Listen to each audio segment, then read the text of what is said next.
салом бинандагони арҷманд, дар чанд дақиқаи баъди дар бораи шурӯи сафари президенти Тоҷикистон ба Қазоқистон ба ҷои лицеи Оғохон дар Хорух таъсис ёфтани лицеи хонандагони болаёқат, ҷудо кардани маблағ барои сохтмони бинои нави додгоҳи олӣ, худро ба зиндони Атланта таслим кардани Дональд Трамп ва хабарҳои дигар мегӯем. Эмомалӣ Раҳмон, президенти Тоҷикистон, имрӯз барои як сафари корӣ ба Қазоқистон рафтааст. Сафаре ки то фардо 26 август идома мекунад, бо даъвати президенти Қазоқистон Қосимҷомарт Тоқаев сурат мегирад.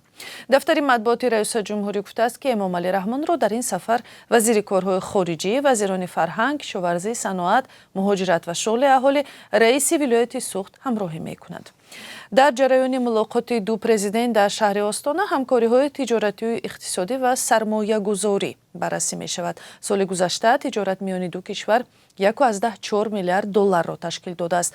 Қазоқистон муҳимтарин воридкунандаи ғалаву орд ва равған ба Тоҷикистон ба шумор меравад.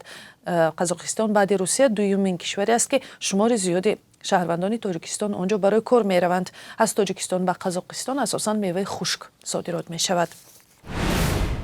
мақомоти Русия мегӯянд даҳо дрон ё паҳподҳои Украинаро ки ба қаламрави нимҷазираи ишғолшудаи Қрим ҳамла карданд, аз байн бурданд.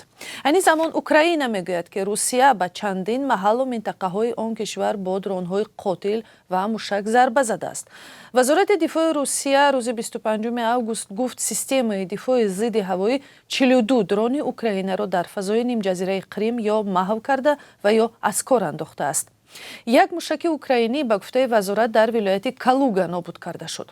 ба қавли хабаргузории ТАСС-и Русия, ҳамлаҳои Украина бо истифода аз паҳпод фурудгоҳҳои Внуково ва Домодедово ки ҳазорон муҳоҷири тоҷик аз тариқи онҳо инҷо ва онҷо сафар мекунанд, барои муддати кӯтоҳе маҳдуд шудааст. айни замон мақомоти Украина гуфтанд ки нирӯҳои Русия дар 24 соати гузашта ба Украина 47 зарбаи ҳавоӣ задааст ва дар натиҷа мардуми осоишта ё талаф ёфтанд ё осеб диданд.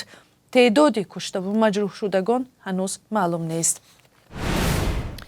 бино ба оморҳои ғайрирасмӣ, теъдоди муҳоҷирони кории тоҷик дар Туркия рӯ ба афзоиш аст ва шумораи онҳо сол то сол меафзояд. масалан, онҳое ки аз Қазоқистон ва ё Русия ронда шуданд, ба Туркия мераванду онҷо кор мекунанд. аммо дар ин кишвар ҳам кор осон нест ва баъзе аз онҳо бинобар санадҳои нодуруст ба мушкилот меафтад.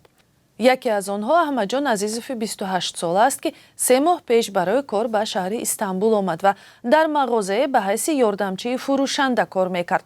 ҳоло санади иқомат надорад ва метарсад ки рӯзе ба дасти полис наафтаду сарсону саргардон нашавад.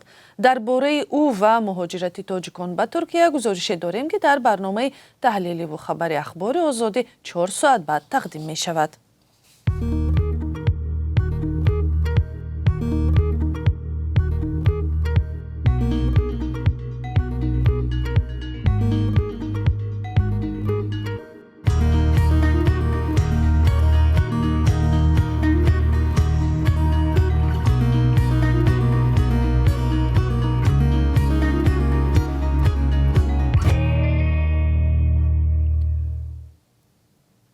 Дональд Трамп, президенти собиқи Амрико, баъди 2.5 сол дубора ба шабакаи X, собиқ Твиттер, баргашт ва аввалин изҳоротро баъди ба зиндони Атланта таслим кардани худ нашр намуд.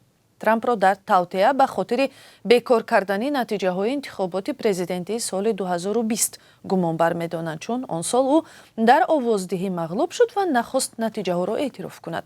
ӯ аксашро нашр кард ва дар зераш навишт: дахолат ба интихобот нуқта. ҳеҷ гоҳ дилсард нашав. баъди 8 январи соли 2021 ин саҳифаи Трамп баста буд, чун Твиттер он вақт навиштаи ахири ӯро чун хатари даъват ба хушунат баъди ҳуҷум ба бинои парлумони Амрико баста буд. Эмомалӣ Раҳмон қарор кардааст барои бунёди бинои нави додгоҳи олӣ, вазорати адлия, вазорати тандурустии Тоҷикистон 86 миллион сомонӣ ё беш аз 8 миллион доллар ихтисос диҳад. дар қарори ҳукумат ки президенти Тоҷикистон рӯзи 2 август имзо кардааст, ба вазорати молия дастур шудааст ки ин пул аз ҳисоби бунёди рушди иқтисоди Тоҷикистон ҷудо карда шавад.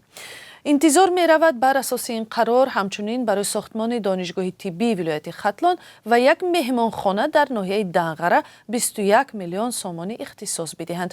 дастур барои сохтмони биноҳои нав барои идораҳои ҳукуматӣ дар Тоҷикистон дар ҳоле аст ки ҳукуматро барои дастгирии ками аҳолии муҳтоҷ ва ҳифзи иҷтимоии онҳо ва харҷи зиёд барои биноҳои бошукӯҳ танқид мекунад. ба ҷои литсеи оқохон дар шаҳри Хоруғ, литсеи барои хонандагони болаёқат ба фаъолият оғоз кардааст. Ин муассисаи таълимӣ ки зертобаи шабакаи оқохон буд, ҳамакнун давлатӣ шуд ва аз соли нави хониш зери назари вазорати маориф кор мекунад. мақомоти Хоруғ хабар доданд ки раҳбарияти нави муассиса таъин шудааст ва маблағи таълими хонандагону маоши ҳайати омӯзгорон бо тартиби қаблӣ нигаҳ дошта мешавад. мақомоти Бадахшон баъди 25 соли фаъолияти литсеи оқохон дар шаҳри Хоруғ охири моҳи июн эълон карданд ки ин муассиса давлатӣ мешавад. кормандони литсеи оқохон он замон шикоят карда буданд ки ҳамаи омӯзгорон аз вазифа барканор шуданд. моҳи август вазорати маориф ва илм гуфт як сабаби давлатӣ кардани литсей ин буд ки берун аз нақшаи таълимӣ фаъолият мекард ва муҳассилини он забони тоҷикиро намедонистанд. масъулини созмони оқохон дар Хоруғ ин иддаоро беасос номида буданд. ва акнун қурби асъор барои имрӯз 25 август аз рӯи онче ки Бонки Миллии Тоҷикистон таъин кардааст, имрӯз қурби 1000 рубли русӣ 116 сомонию 20 дирам, $1 амрикоӣ 10 сомонию 96 дирам ва €1 11 сомонию 89 дирам мебошад. қурби пули хориҷӣ дар бонкҳои тиҷоратӣ метавонад фарқ кунад. ин буд сархати хабарҳои муҳими соат. баъди 4 соат дар барномаи ахбори озодӣ вомехӯрем.